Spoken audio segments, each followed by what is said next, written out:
For 7 years, she was a ghost in the house. Unseen, unheard, just part of the furniture. Then, in one moment, she chose to speak. And the sentence she uttered in perfect, unaccented Korean would end a man's life, save another's, and shatter a criminal empire from the inside out. Her name was Amara. For 2,555 days, she served the most feared man in Seoul's underworld, a silent witness to every secret. She saw everything, and she understood every word, until the night she heard the one secret that would force the ghost to become a woman again. This is how a single sentence, spoken from the shadows, unraveled a dynasty built on loyalty, blood, and a fatal underestimation of the help. Amara didn't arrive at the Jang compound by accident. She was placed there by circumstance, a debt owed by a cousin in Busan that she chose to honor with 7 years of her life. The house was a fortress of dark wood and silence, perched in the hills overlooking Seoul. Its master, Jang Seo-jun, was a man who had built his empire not with shouts, but with whispers. His power was in the contracts no lawyer would touch, in the shipments that never appeared on manifests, in the absolute loyalty he demanded from every man in his inner circle. To the outside world, he was a reclusive philanthropist. To those inside the walls, he was the final word.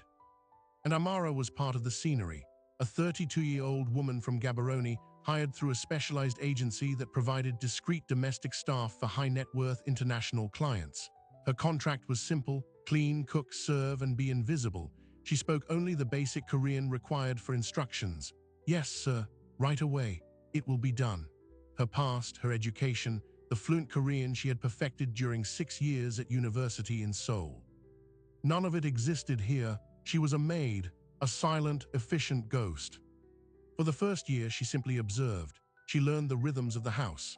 The Tuesday meetings where the trusted lieutenants would arrive, the silent language of their glances, the head of security, Kang Di-ho, whose eyes missed nothing, the right-hand man and nephew Min-jun, whose smile never reached his eyes, and Jang Seo-jun himself, a man of meticulous habit, his morning tea at 6:15, his evening whiskey at 9. His unexpected kindnesses, leaving books he'd finished on a side table for the staff, ensuring the cook's daughter's tuition was paid. This complexity was the first crack in her simple story. Monsters, she learned, are rarely simple. The compound was her world. Groceries were delivered. She had no friends in the city. Her monthly salary was deposited directly into an account for her family back home. Her only connection to her old life was a single hidden photograph tucked into her Korean grammar textbook, a photo of her laughing with university friends a lifetime ago. The isolation was absolute, and it was in that silence that her understanding grew. She heard everything. The murmured worries about a district police captain being too curious. The tense discussions about a rival group, the Kim family, pushing into their port operations. The cold fury in Seo-jun's voice when he discovered a small-time dealer skimming profits. That man was never seen again. She became an archivist of secrets, not by choice, but by survival. To know everything was to understand the dangers in the house. She knew Min-jun was skimming money from the nightclub revenues. She knew Kang Di-ho was having an affair with the wife of a city councilman. She knew which lieutenants were loyal out of fear, and which, like the old enforcer Mr. Park, were loyal out of genuine respect. She filed it all away, a map of invisible fault lines. Then in her 5th year, something shifted. A new tension entered the house. The Kim family's aggression was escalating: a warehouse fire, a missing shipment of premium electronics. Jang Seo-jun grew quieter, more deliberate. The meetings behind the closed doors of his study lasted longer. One evening, after serving a late-night bottle of brandy, she heard Seo-jun say to Mr. Park, "We are being tested. A snake is most dangerous when it believes it is hidden." She felt a chill that had nothing to do with the marble floors. The pressure was building. The routine was her armor. Every Monday, she polished the silver in the formal dining room. The long table could seat 20. It was here, just last month, that the dynamic shifted again. Min-jun had brought a new associate, a sleek man named Choi from Daegu. As Amara silently cleared the soup bowls, Choi made a joke about the incompetence of foreign laborers. Min-jun laughed. Seo-jun did not. He placed his spoon down with a precise asterisk, click asterisk. "In this house," he said, his voice soft as silk, "we judge people by their actions, not their passports. The woman serving you has been loyal for 7 years, How long has your man been loyal? The table went still. Amara kept her eyes on the floor, her heart hammering. It wasn't a defense of her, it was a lesson for them. But in that moment, the ghost felt seen for the first time. Which is why the conversation she overheard last Tuesday night didn't make sense. It was after 10. The house was quiet. She was in the pantry, inventorying the tea stock, hidden by the partially closed door. Two voices filtered in from the adjacent kitchen, Minjun and Kang Di-ho. They thought they were alone. The old man is losing his grip, Minjun muttered, the clink of a glass indicating he was pouring a drink. This peace talk with the Kims is weakness. We are showing our throat. Di-ho's voice was lower, cautious. He has a plan. He always has a plan. His plan is to retire and hand us a diminished empire, Minjun hissed. I've built too much for that. We take our future now, cleanly. A long pause.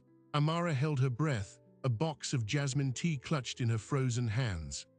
How? Di-ho asked, the single word heavy with implication. The meeting at the docks, Friday night. He goes to meet Kim's man, a show of good faith. Only he won't come back. A tragic misunderstanding between rivals. We get our war and we get the seat. And the Kims, they'll take the blame. They'll be framed for it. I've already arranged the shooter, a Kim loyalist. The evidence will be perfect. Amara's blood turned to ice. This wasn't just betrayal, it was a masterstroke. They weren't just killing Seo-jun, they were using his death to ignite a war they planned to win, pinning the murder on the very rival he was trying to make peace with. The elegance of it was horrifying. What about the others, Mr. Park? Di-ho asked.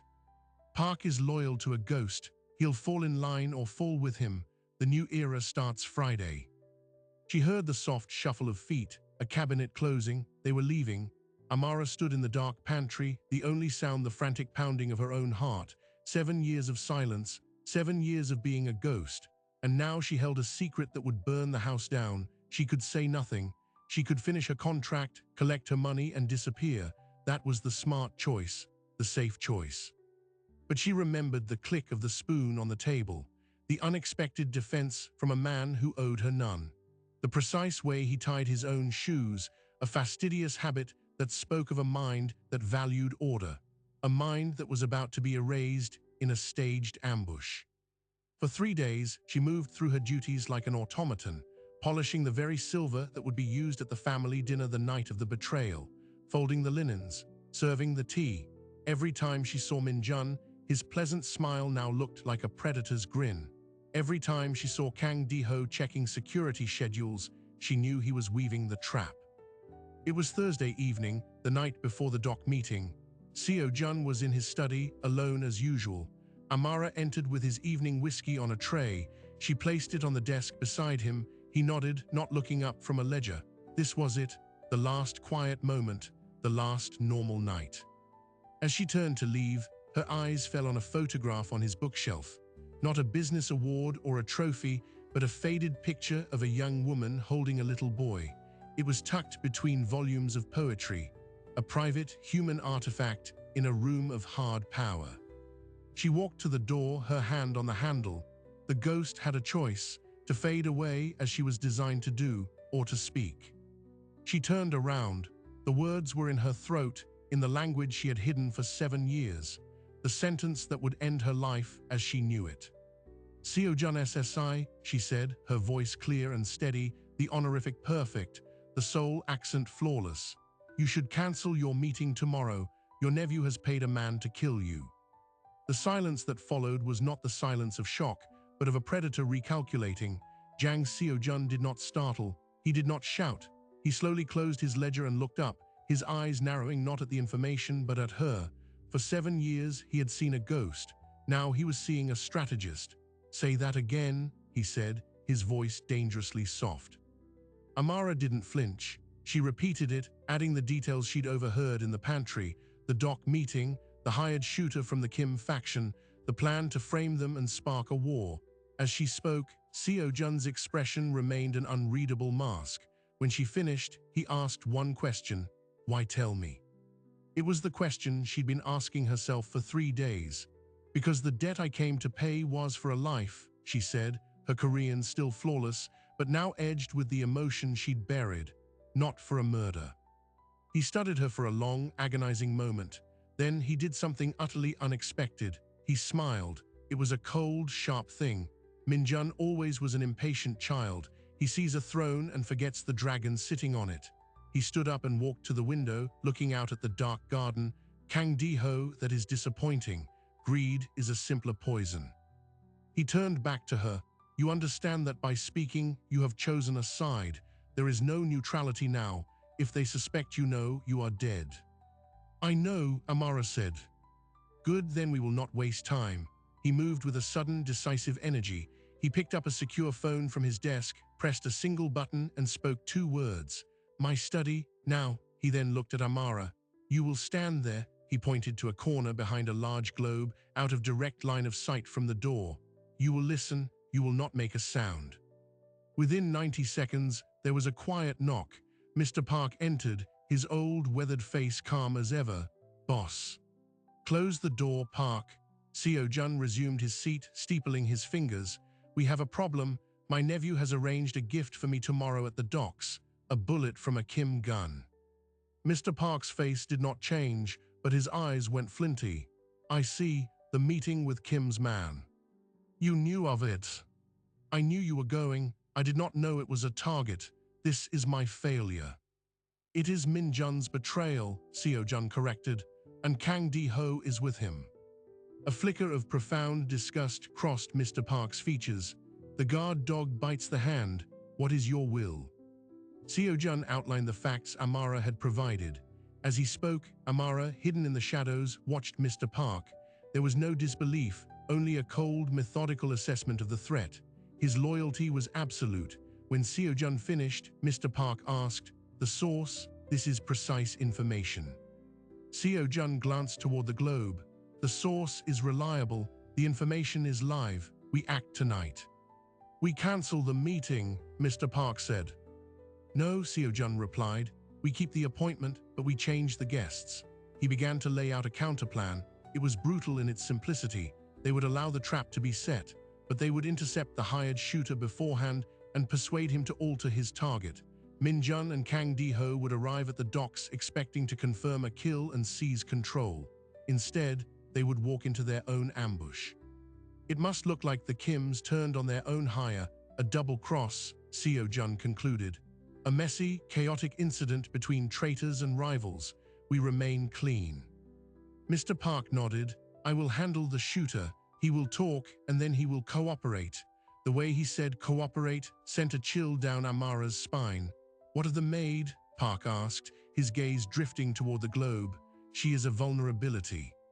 Seo Jun was silent for a beat. She is now an asset. She has seen their faces, heard their voices for years. She knows the rhythms of this house better than they do. She stays with me until this is done. The conversation shifted to logistics, which men were unquestionably loyal, how to isolate Min Jun and Di-ho without raising alarm. They spoke in a shorthand of half-finished sentences and nods, a lifetime of understood context. Amara realized Seo Jun had suspected something was rotten, but he hadn't known the shape of it until she gave him the final piece. Her revelation hadn't sparked the fire. It had given him the location of the fuse. After Mr. Park left to mobilize his most trusted men, Seo Jun spoke to the empty air. You can come out now. Amara stepped from behind the globe. The room felt different. The power dynamic had irrevocably shifted. Sit, he said, not as an order to staff, but as an instruction to an ally. She sat in the chair opposite his desk. Your Korean University. Yonsei, Linguistics and Korean Literature. Graduated top of my class, she said, the pride slipping out before she could stop it. A faint, genuine smile touched his lips. I thought I recognized the accent. It's too perfect. No regional trace. He leaned forward. You hid in plain sight, a work of art. Why? A woman with your education could have had a dozen careers. The debt was large. The agency payment was larger. It was a means to an end. The invisibility was a convenience. Until it wasn't, he finished for her. He studied her again, this time seeing the intelligence in her eyes, the set of her shoulders that spoke of discipline, not submission. You have just traded one prison for another. You understand that. Whether we succeed or fail tomorrow, your life as you knew it is over. I understood that the moment I opened my mouth. He nodded, a sign of respect. Then we will make this new life worth the cost. You will stay in the servants' quarters, but you will not leave this wing. Park will post a man you can trust outside your door. His name is Jae-hoon. He answers only to Park. For now, act normal, but do not go near Min-jun or Di-ho. If they summon you, you are ill. Do you understand? She nodded. Good, now tell me everything, not just about tonight. About the last 7 years, every complaint Min-jun ever muttered. Every time Di-ho was on a phone call that seemed too quiet. Every strange visitor, every nervous glance. You are my archivist, Amara. It is time to read me the records. And so she talked. For 2 hours, she poured out the stored observations of 7 years, the financial discrepancies she'd inferred, the hidden contempt Min-jun held for the older lieutenants, Di-ho's subtle manipulations of the security roster to create blind spots. She told him about the joke at the dinner table, and Seo-jun's eyes darkened at the recounting. He tested me that night, Seo-jun muttered, seeing if I was sentimental. As dawn tinged the sky gray, she was exhausted, hollowed out. She had transferred the weight of her silent witness to him. You have served this family beyond any contract, Seo-jun said finally. When this is over, the debt you came to pay is considered paid in full, with interest. Before she could respond, a soft knock came at the service entrance. Mr. Park entered, his clothes smelling of the night and something metallic. The shooter has been persuaded, he said flatly. He was very motivated to reconsider his employment. He will play his part. The stage is set for tonight. Seo-jun stood. Then we proceed, Min-jun and Di-ho. Believe the plan is intact. They are confident. Let them enjoy their confidence. It will make the fall harder. Seo-jun looked at Amara. Get some rest. You have played your part. Now let us play ours. But as Amara was escorted by the stone-faced Jae-hoon to a small, secure room usually used for storing valuables, she felt no relief. The machine was in motion, but traps within traps were a Jang's specialty. She had seen the flaw in Seo-jun's counterplan, the one he and Mr. Park, in their focus on the strike, had missed. The plan relied on Min-jun and Di-ho walking blindly into the dock meeting, but Min-jun was paranoid. He had survived in this world by anticipating double crosses. If he sensed any shift in the wind, any change in the pattern, like a trusted maid suddenly falling ill, he might bolt, or worse, launch his own early strike. Her fear was confirmed just after noon. From her small window, she saw Min-jun's black sedan screech into the courtyard, not the smooth, controlled arrival of a man in charge, but the aggressive thrust of someone in a rage. He stormed into the main house. Something had spooked him. 15 minutes later, Jae-hoon's phone buzzed. He listened, his expression grim. Stay here, lock the door, he ordered Amara. Min-jun is in the boss's study. He knows something is wrong. He is demanding to see the security plans for tonight personally. He says there's a police leak. This was it. Min-jun wasn't waiting for the docks. He was making his move now, inside the house, under the guise of a security review. He was forcing a confrontation. Amara heard raised voices echoing through the hallways. Then, a single, sharp sound that froze her blood. It was the unmistakable sound of a gunshot. The echo of the gunshot hung in the air, a stone dropped into the silent pond of the house. In her locked room, Amara's mind raced. One shot, not the barrage of a firefight, a single deliberate shot, an execution, a warning, or something else entirely. Down the hall in the study, the reality was both simpler and more complex. Min-jun stood, a sleek pistol smoking in his hand, pointed not at Seo-jun but at the ceiling. A decorative plaster cherub now had a hole in its head. His face was a mask of furious triumph. You think I didn't know? He spat. You think I don't have eyes? The maid is missing. Park's men are twitchy. You moved too early, uncle. Seo-jun hadn't moved from his chair. His hands rested calmly on the desk. Mr. Park stood beside him, his own weapon still holstered, but his body was a coiled spring. You fire a weapon in my house, Seo-jun said, his voice like ice. You defile my study. You have nothing but fear and guesswork. It's not guesswork, Min-jun screamed, his control shredding. Where is she? The silent little ghost. Did she finally whisper in your ear, I should have had Diho throw her from the roof years ago? This was the confirmation. Minjun knew Amara was the source. The carefully laid dock ambush was irrelevant now. The war was here, in this room. Kang Diho is currently being relieved of his duties, Mr. Park said softly. His men are choosing new loyalties as we speak. You are alone, boy. Minjun's eyes darted to the door, realizing his leverage was crumbling. But he was not without a final move. He grinned, a wild, desperate thing. Alone, you still don't see it. Diho was the distraction. The real deal was never with the Kims. It was with Inspector Ko. The docs aren't about a murder. They're about a transfer. A mountain of evidence on you, uncle, for my immunity and a new start. The shooter was just cleanup. If I don't call him in the next 10 minutes to confirm your death, that evidence goes to the prosecution's office. Not just on you, on everyone. The room went cold. This was the wait, it gets worse moment.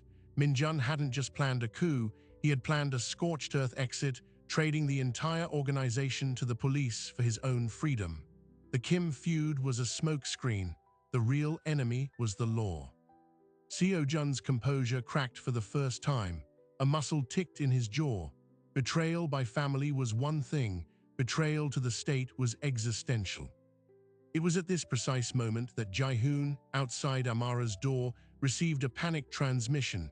He threw the door open.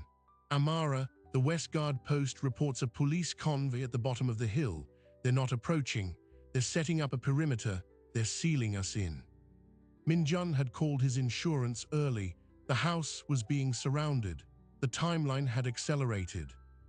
Amara acted on pure instinct. She pushed past Jae-hoon and ran down the corridor toward the study. She heard Minjun's voice, loud and panicked.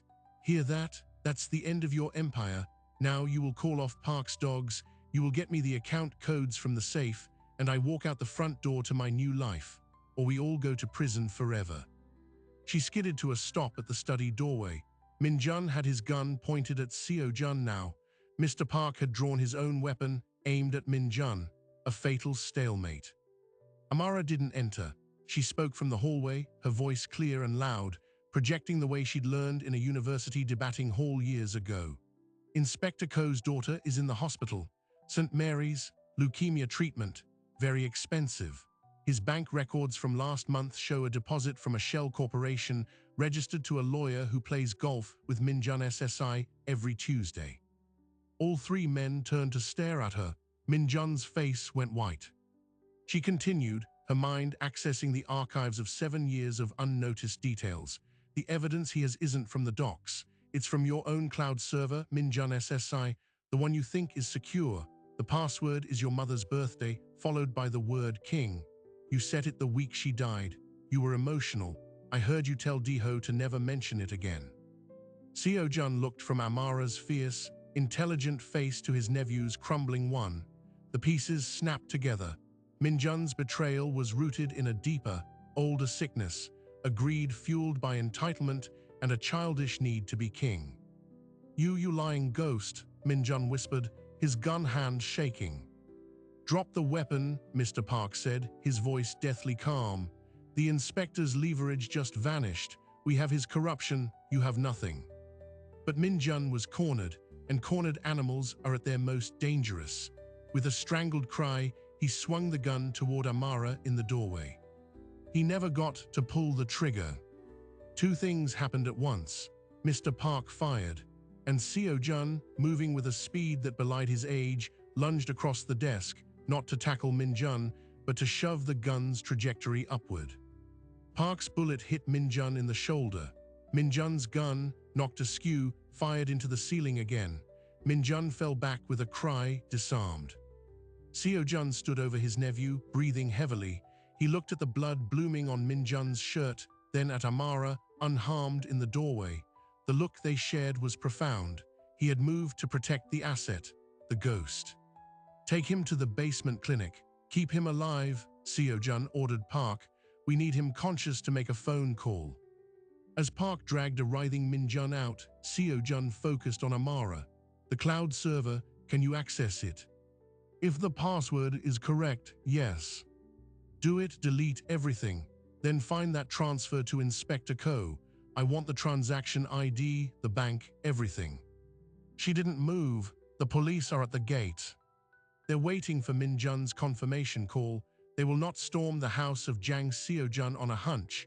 We have maybe 30 minutes. Move. Amara sat at Seo-jun's computer, her fingers flying across the keyboard.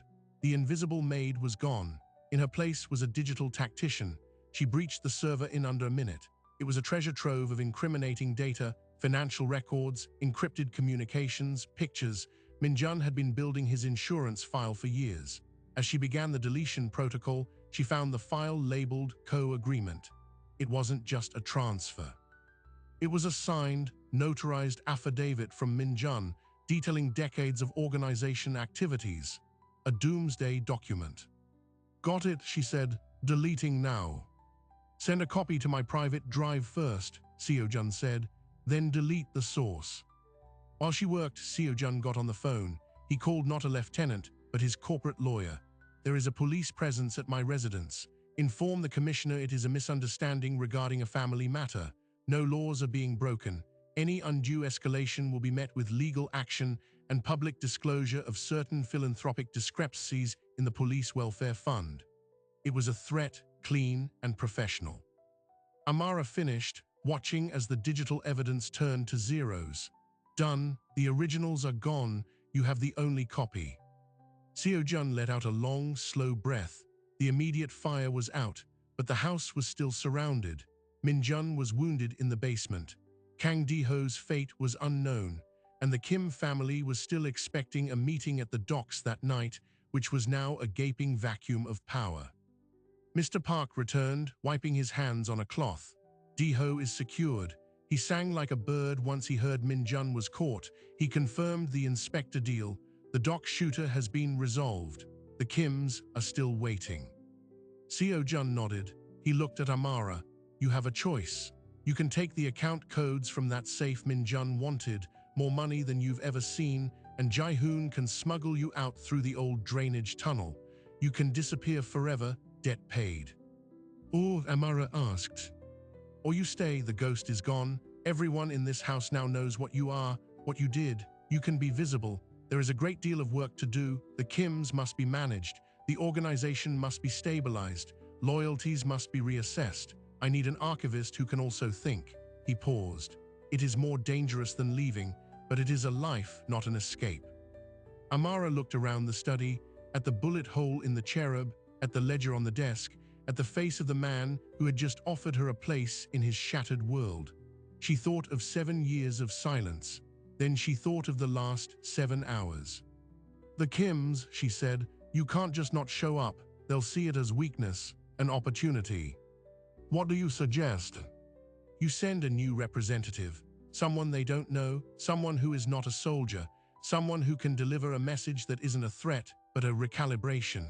With the evidence of Min Jun's attempted deal with the police, you have leverage.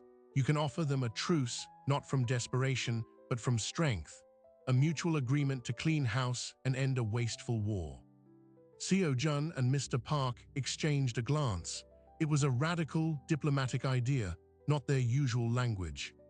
And who would deliver this message? Seo-jun asked, though his eyes said he already knew. Amara straightened her spine. The woman who saved your life and your empire in one night. They will have no idea what to make of me, and that is the point. A slow, genuine smile spread across Seo-jun's face. It was the first real one she had ever seen from him. Then it is time, he said, for the ghost to become a queen. That night, a different car left the Jang compound. Not the armored sedan, but a sleek, unmarked vehicle. Inside, Amara wore not a uniform, but a tailored navy suit, her hair no longer in a serviceable bun but down, framing a face that was no longer cast downward. Mr. Park drove. In the back seat, Amara reviewed the dossier Seo-jun had prepared. Not threats, but numbers. Profit projections from a potential détente. Loss estimates from continued conflict. It was business. The meeting was not at the volatile docks, but at a neutral, upscale *Hanok restaurant in Insadong, chosen for its privacy and its symbolism of tradition. Kim Jong-un, the patriarch, was a man of old-world manners and new-world ruthlessness. He was waiting in a private room with two of his senior advisors when Amara entered, alone. The surprise on their faces was palpable. They expected Jang Seo-jun, or at least his fearsome right-hand man. They did not expect a poised, unfamiliar black woman who greeted them in impeccable, formal Korean. Kim Jong-won SSI, thank you for agreeing to meet on short notice. My name is Amara. I represent the interests of Jang Seo-jun. An advisor leaned in, whispering, she is the maid, the one from the compound. Kim Jong-won's eyes sharpened with interest, not dismissal. This was a message in itself. Where is Jang Seo-jun? Sending a domestic is an unusual gesture. It is a new gesture, Amara corrected smoothly, taking the seat offered. The old patterns have proven wasteful. The individual you were meant to meet tonight, Min-jun, was not acting on my principal's behalf. He was acting against it, in concert with a corrupt police inspector. That plot has been neutralized. The evidence intended for the prosecutor has been recovered. She placed a tablet on the table, but did not turn it on. My principal is aware of the tensions between your organizations. He is also aware that much of the recent friction was engineered by Min-jun to create a crisis he could exploit. We have the financial records. We are prepared to share them as a gesture of good faith. Kim leaned back, stroking his chin. You come to me after thwarting a betrayal to tell me the boy who was poking me was a rogue actor. This is convenient. Why should I believe it? Because I am sitting here, Amara said, her gaze steady. If this were a war, you would be facing Mr. Park with a dozen men, not me with a spreadsheet. The calculation has changed. Conflict is expensive. The police are now an attentive audience thanks to Min-jun's foolishness. A quiet period of mutual recalibration is in both our interests. She opened the tablet, showing curated, non-damaging excerpts from Min-jun's files that proved his independent provocations. She then presented the proposal, a 6-month cooling period on territorial disputes, a joint audit of the contested port operations to find a fair split, and a discreet channel of communication, herself, to prevent future misunderstandings from escalating. You propose to be the bridge? Kim asked, amused. I propose to be the translator, she replied. I am fluent in the language of both houses, and I have no previous loyalties to cloud the facts. The negotiation lasted 2 hours. It was tense, probing, but ultimately pragmatic. Kim Jong-won was a businessman first. The offer to legitimize some of the port operations was attractive. The proof that the recent aggression was a manipulative ploy diffused his anger. They reached a verbal understanding, a gentleman's agreement to be formalized later. As Amara stood to leave, Kim said, tell Jang Seo-jun he has an interesting new piece on his board. I will be watching to see how he plays it. The return to the compound felt like entering a different world. The police perimeter was gone, recalled after Seo-jun's loyally threats and Min-jun's failure to call. The house was quiet, but it was the quiet of surgery completed, not of peace. Seo-jun was waiting in his study, the bullet hole in the cherub already patched. Well, a 6-month truce, joint audit of the ports. He accepted the premise that Min-jun was the instigator. He sees the strategic value in cooling off. The channel is open. Seo-jun nodded, a look of deep satisfaction on his face. You did better than I could have. He would have postured with me for hours. You were an unknown variable. He had to listen. He pushed a folder across the desk. Your old contract, consider it voided. Inside was not just a termination, but a new document. A position created, Director of Special Liaisons. A salary that dwarfed 7 years of Maid's wages. An apartment in a safe, upscale building paid for by the company. It was a life built from the ashes of her silence. And them, Amara asked, meaning Min-jun and Deho. Deho will live, in a prison of his own making, with a debt he will work off in silence for the rest of his days, watching over less ambitious operations in the countryside. Min-jun, Seo-jun's face darkened. Family is complicated. He will be sent away to manage a facility in a place with no extradition. He will have a comfortable cage. It is more mercy than he offered me. The cleanup took weeks. The story circulated within the organization was a sanitized version. Min-jun had been caught embezzling and conspiring with outside forces. He was disgraced and exiled. The maid's heroism was whispered about, then accepted. Her sudden elevation was seen as a reward for loyalty and a clever strategic move by Seo-jun, who better to handle sensitive communications than someone who had already proven discreet to the point of invisibility. Amara moved into her new apartment. It was light, airy, full of windows. She bought her first piece of art. She enrolled in online courses in international business law. Some nights, she would wake up in the dark, heart-pounding, listening for the sounds of the compound. The silence of her own space would feel alien. She worked from an office in the legitimate wing of Hansung Group, the corporate umbrella. Her role was a strange hybrid, part executive assistant, part diplomat, part confidential advisor. She reviewed legal documents, prepared briefing packets for Seo-jun's legitimate meetings, and occasionally drafted carefully worded messages to counterparts like Kim Jong-un. She was the keeper of the archives, now used to steer the future, not just record the past. One evening, 3 months after the night in the study, Seo-jun asked her to stay late. The legitimate board members had left. They sat in his corporate office, not the home study. He poured 2 glasses of whiskey, pushing one to her. "I never asked," he said. "What will you do with the money, the real money, beyond the salary?" She swirled the amber liquid. "My family's debt is cleared. There is enough left. I think I will start a foundation, a small one, for migrant women who come here, language classes, legal aid, so they have more choices than I did." He nodded slowly. "A legitimate legacy, a good one." He was quiet for a moment. "You could walk away from all of this, you know. The foundation, the apartment, it is yours. The door is not locked."